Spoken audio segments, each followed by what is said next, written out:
So there's Lake Mead. I'm heading to Kingman. It's about 4 o'clock Saturday, Kingman, Arizona, and staying the night there. And then the following morning, excuse me, I'll be heading to the Sasquatch1 claim again.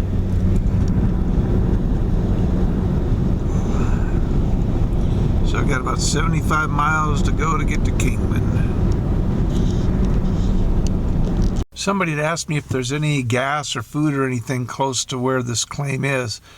Well, if you go up the highway about a little 6 or 7 miles past the turnoff to the claim, there's a little town up there. So they've got food and gas. And I guess even before there it says campground. I don't know what kind of campground it is, if it's primitive or whatever. So anyway, there is something up there. Now heading to the Sasquatch1 again. Got stuck behind somebody here, so in a cloud of dust. But as you can see, the road, this part of the road is really good. No problems.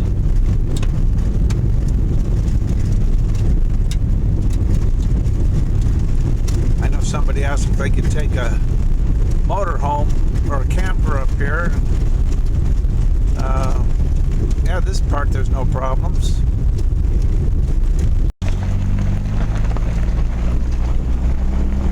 Here's the old volcanoes. They're all over the place around here. As you can see, the road is still good. It's windy at this point. You're climbing somewhat uphill.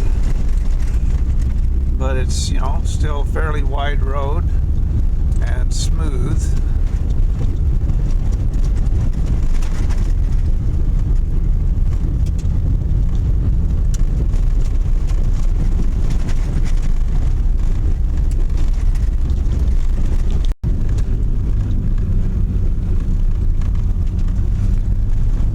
Still climbing.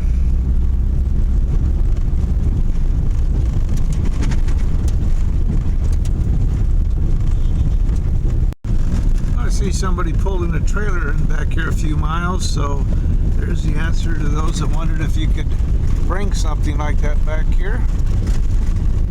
There it is.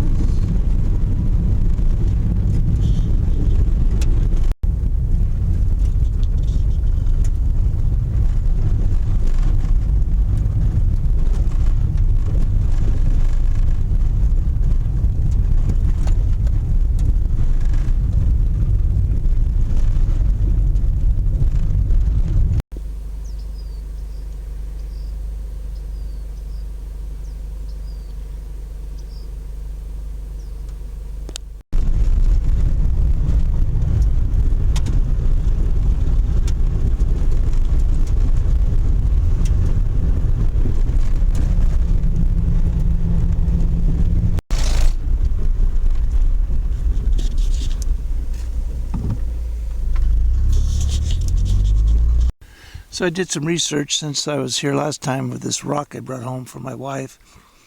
And I believe it's what you call, I'll spell it Pastelite. So it's either Pastelite or Pastelite. But I guess they use it, they polish it up and use it in jewelry and different things.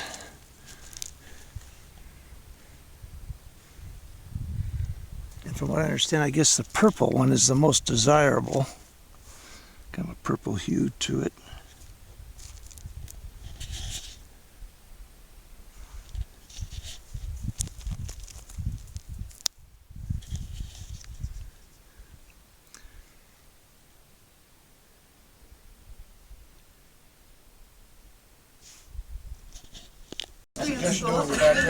Yeah, actually I did. I did. I was pretty good at it. But anyway, that's a whole other story. That's trouble too. Okay, now, this is something I have to go over real slow because it's very important, no matter who you are or what you're doing when you're out gold mining. Because it is applied to every aspect of gold mining, whether you're a billion-dollar company or just a small-scale miner. You have to classify. It's so important. And people don't understand it. They just hear it. Oh, I have to classify down if I'm going to gold pan. Or classify down my concentrates. They don't know why. So I'm going to go over that real quick. It all comes down to one thing, specific gravity. That is why we classify it. Gold will separate very easy from the same size material due to specific gravity. Now, if you think about it, it makes sense. If I have a small particle of gold and a small particle of black sand, and they're exactly the same size, because I classified, this material, which is going to be 5 to 11 times as heavy as water, and I'm trying not to get in everyone's way, 5 to 11 times as heavy as water, but gold is 19.3 times heavier than water. So that is really dense material, very heavy. The water is going to be more inclined to wash this guy out before it washes this guy out. Understand? So when you're panning your concentrates or you're running some fine material, if these particles are the same size, I guarantee the lighter stuff will move out of the way long before the gold will. And when you classify, that's how you do that. And that's why when you get your cons at the end of the day, and in all my videos I say, before you pan your cons, classify them out because it'll make panning easier. That's why it makes it panning easier, is because of specific gravity.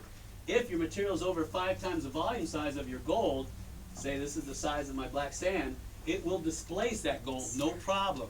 Because when the water comes, it's going to take so much water to move him, and that water velocity will easily move this smaller piece of gold. So as you're panning, you're trying to get that stuff out of the way, you've just washed all your gold away, and you're like, I don't have any gold in my pan. Well, yeah, it's on the back side of it because you washed it all the way around. So that's why classification is so important. It all comes down to specific gravity. Any questions? No? You're saying about washing it all around? Yeah, when it's in the pan, Yeah. at the end, when you're doing your cons and you're washing, you're trying to get that black sand to come off. Right. And so what you're doing is you're slowly swirling that water over the top. And if you look, you can start to see the gold forming right there. See it?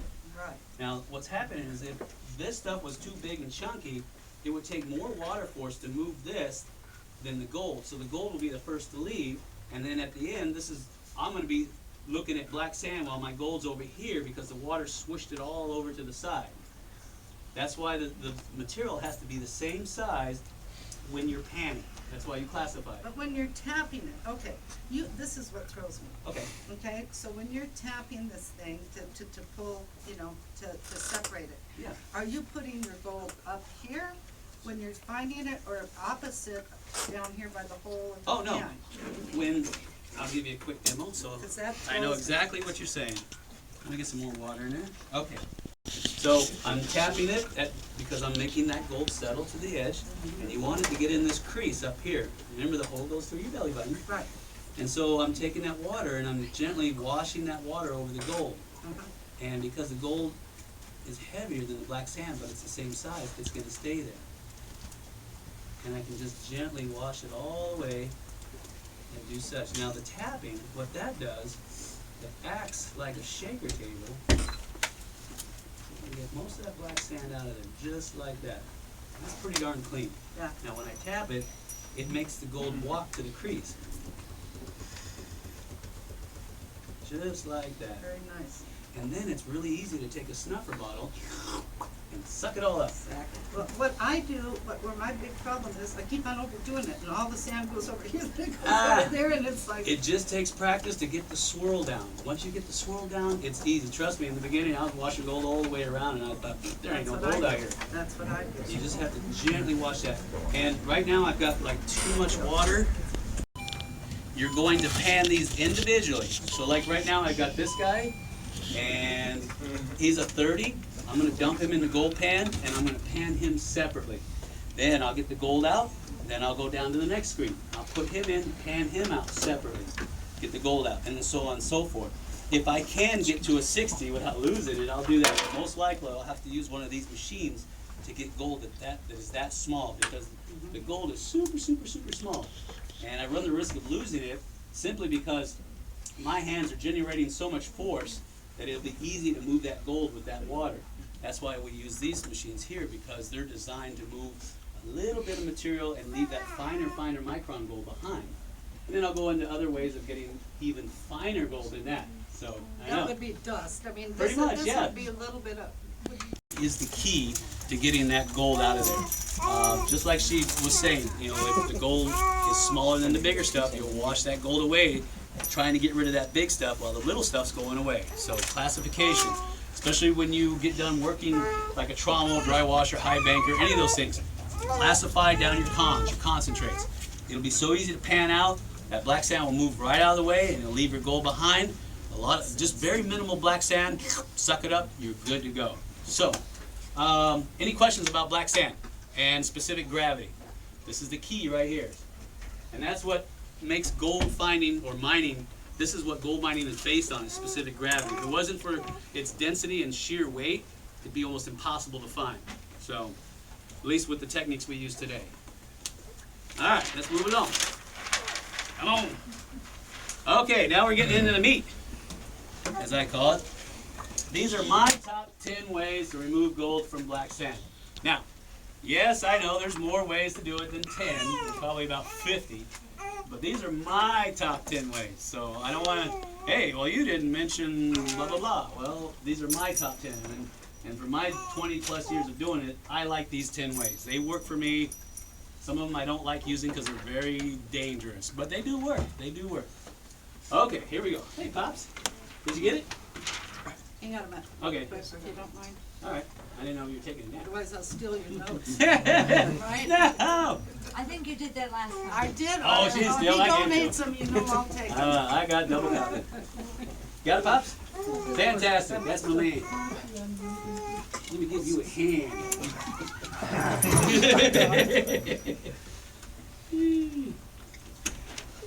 Okay. Number 1 on my list, this guy right here, the blue bowl. Why? The blue bowl is inexpensive. You can find the kits right back here in the back. They do work. But this gentleman right here will tell you that if you do a little bit of modification to them, like he's done, because this is his rig, not mine, if you do this, it is a world of difference in getting that small gold out. And we're going to run it, and I'm going to show you how it works. Well, he's going to show you, because it's his machine. But this little guy right here, it basically works on a vortex principle, and it's going to wash all the lighter stuff up the top of the cone, and it's going to flush it out. Now, what he's done is he's putting a small pan on the bottom, and it's that particular design is to trap any gold that may come out the top of the vortex tube. I have never seen any gold worth mentioning come out into that tray. If you got this set right, that thing should be barren of gold. But the principles are, it just swirls around. And as it does so, there's a conical cone in the middle, and it forces all that lighter material up to the top and down the center, and it leaves a ring of gold down around in the center. Now, with this machine is every technique that you see that I'm going to cover, all 10 of these. Classification is the key. That is the key. Now, with these machines, you're going to want to use a surfactant, or something to break the surface tension of the water. Jet dry, once again. I put some in here and here. I don't know if you put any inside. Yeah, we got it in there. Okay. Yeah. Very important, yes, there's surface tension, gold will float, and we covered that. I like his setup because the trick to using a blue bowl, actually there's 2 key principles involved. This top guy's got to be super level. I mean, if it ain't level, you're losing gold. And there's a reason behind that. The second thing is water flow, very important. The machine or the rig will come with a valve, but I don't like the valve it comes with because you don't have much control over the water pressure. What he's done is he has installed his own valve, and you have so much more control over that water pressure that makes it much more manageable to say, you know what, I'm running a 30 mesh, I'm going to have the water towards the top. I'm running a 60 mesh, I'm going to decrease my flow. I'm running a 100 mesh, I'm going to decrease it even more. With the valve you get over there, just a quarter turn. There it is, there's the valve it comes with. I mean, I can't see that having enough control. It's just a little tiny ball valve in there. It's not effective. I'm not hard knocking it, I'm just saying they could have done a better job with it. So if you decide to run this way, there's a site online called, what is that site called? He's got it. Oh, there it is. You can go online, and the blueprints for this thing is on here if you guys want to look at this and write it down because it's his information. You can make this yourself, buy the blue bowl right back here, if I can get that out in one word. And then you're going to buy all this other stuff from Lowe's or Home Depot and set it up yourself. This is a great machine. I'm going to run it for you so you all can see how it works. Now, once again, this has got to be level, very important, and your water flow, very important too. If one of these is out of kilter, you're going to lose gold. Now what he's done is he's put these levelers on here that are spring loaded, tensioned, so it doesn't drop or move on them. Fantastic design. When you buy that one, it sits on a bucket, and if your bucket's on uneven ground, you're done. So the best way to find out if it's level is you put a level on there, check it to see if the bubble's in the center. I know you all know how to do that. So, Here's a level. yep. And it doesn't look too bad. It's just a little tiny off. So, now the best way to run one of these blue bowls is with wet material. You can run this guy, the Spiral, the Desert Fox, I believe that is, yeah. Yeah. You can run him dry, but it's better to run this guy wet. I always like running him wet. And of course, you're going to classify first. Another guy is, God, there's another guy on YouTube, I believe his name is, not the Gold Doctor, but I can't remember. He makes a very elaborate rig. And it's got the vibrator on it, and it's got the hopper on it, and I think he's gone a little bit too far with it, personally. He spent too much time in the shed. Anyway, so I'm going to fire this guy up. Now what I've done is I've got my 60s right here. I've already classified them out, and the way you feed this guy is with a spoon. Now I don't know if you want to feed it since it's your rig. No, the only thing I can touch on is on the leveling. You see, I've seen people try and use a big level, and they'll try and level the top of the bowl. This isn't doing the work. The actual lip here, if you get closer later and look at it, is what needs to be leveled. And then as the water flows, it will just cascade over evenly. If you ever see it start to favor one side, the other side's going dry, that's an indication that the weight of the water in this is affected the level of it. So you kind of have to just keep an eye on it and watch the water flow is the easiest way to do it. And like I say, these are just threaded in the bottom so that you can quick and dirty reach down. If you see it needs a touch, you can make a change. The other thing is on this is set up level this way, and these are just adjustable in length. So it just simplifies the procedures that you have to do to make the thing work. As far as the water flow, the other one comes, the valve is normally up here. That ball has sharp edges interrupting the water flow, and it's turbulent coming out of that. This valve down here allows all the turbulence to stabilize, and when it comes up here, it's all laminar, so you get a much smoother water flow coming out of it. Just little things, but it makes a big difference. This has about 1.5 turns of adjustment. That's a 1/4 turn, and if you can feel the ball valve move, probably it's too much. That's how sensitive it is. And the reason this works out well is if you load it up, you're going, the phone rings, you come back, and if you've made too much water flow, you look in there and all your product will be gone. And if this isn't here, then you have to redo the entire contents down in the bottom of the pan. This way, if you made a mistake or went to the bathroom, got a beer, whatever, it's here instead of down in the pan. But other than that, it's just. Now he makes these, so if you want to get a hold of him, Well, he might make one for you too. This and this information is available. The Treasure Net is people who put this idea together. And there's an individual that posts. He's put out all the links and such as to how to build it yourself. If there's interest, we can kit it. My first thing is build it yourself if you're able. It's not hard to do, but then you really know your equipment instead of buying something pre-built. You really understand it better.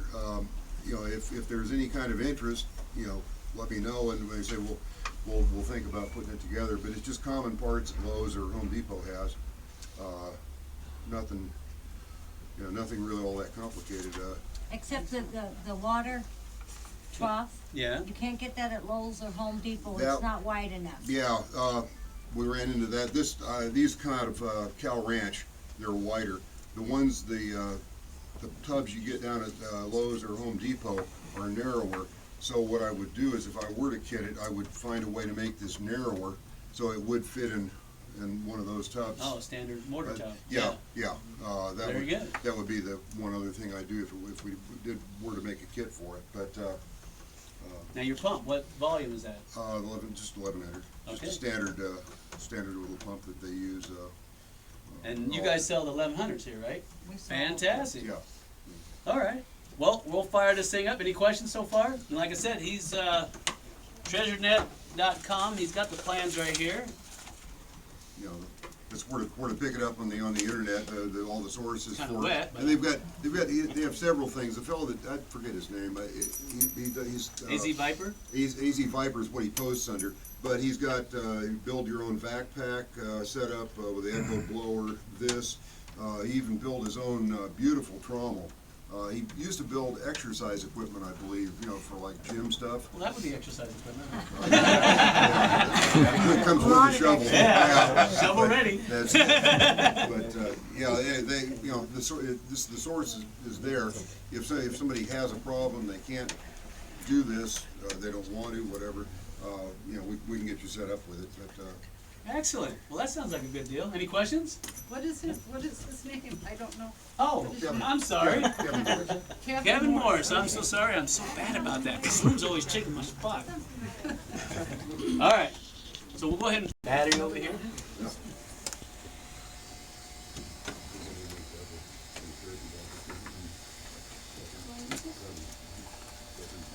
Now remember, your water flow is going to be based on the size that you classified down to.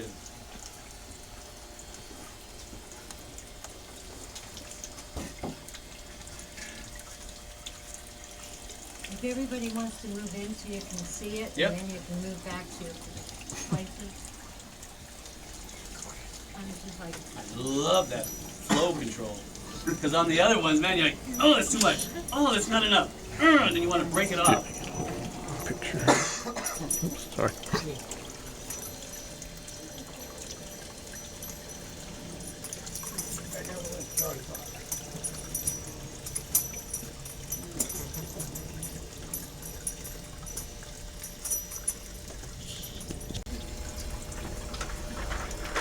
yeah, at that level, you can lift small boulders.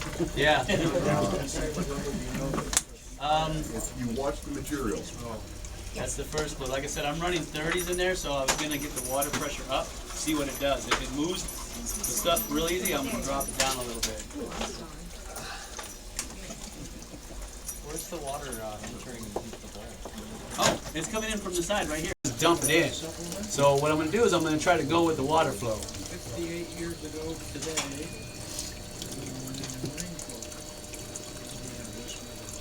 you wanna move up so you can see a little bit?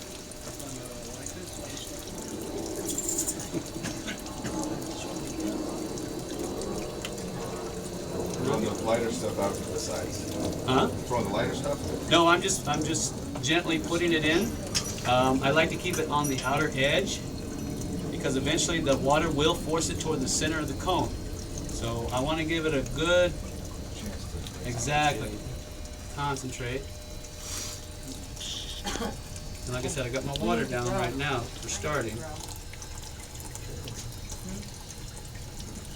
And you can run about, I don't know, half a cup at a time.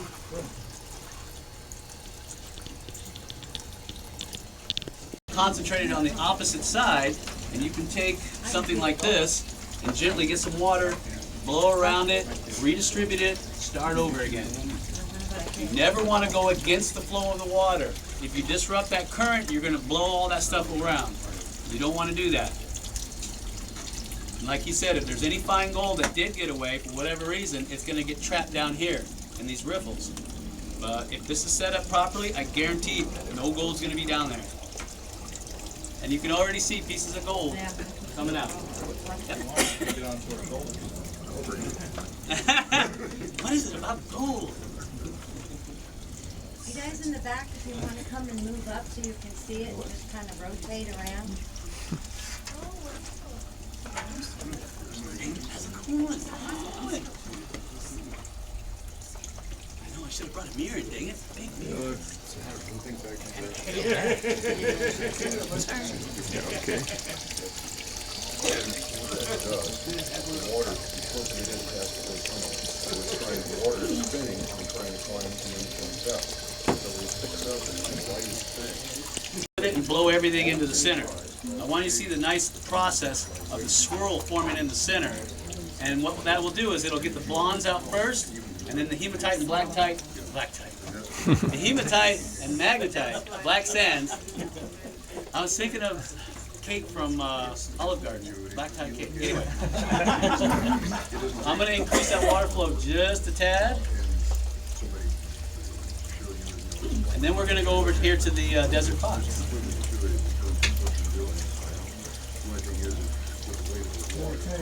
Do you go by what they say? So much, a half inch, an inch, and all that, depending on the size of the material. You know, when you buy the thing in the kit, it says keep it about a half, quarter inch. Oh. Do you just forget all that? And The question is when you buy the kit, it says keep the water a half inch below the top of the rib. Do you just throw that out the window, or do you go by it? I say throw it out the window. You're going to get a feel for what you can and can't do with this thing. I've read conflicting stories where people say, oh, I've had my water all the way to the top. And other people say, no, you got to keep it a half inch below the top. It depends on the material you're running. You're going to experiment and find out what you can and can't do with it. Remember, the heavier stuff's going to take more water, so you're going to need more flow, which means that water's going to be closer to the top. And then, of course, with this 60 and 100, that's light gold. So you're going to be turning this down and getting that water to drop, because you don't want to blow it all the way into the center of the cone and it have to come down here. So if you look, you can see where the gold is on the outer sides, and you've got a nice concentration towards the inside of the cone. And then what I'm going to do later on, once this is done, I'll take my snuffer bottle and suck it all up, and it's nice and clean, and it's ready to be processed or melted or whatever it is I want to do. And that's another big. Yeah, it looks pretty good. That's a nice water flow right there.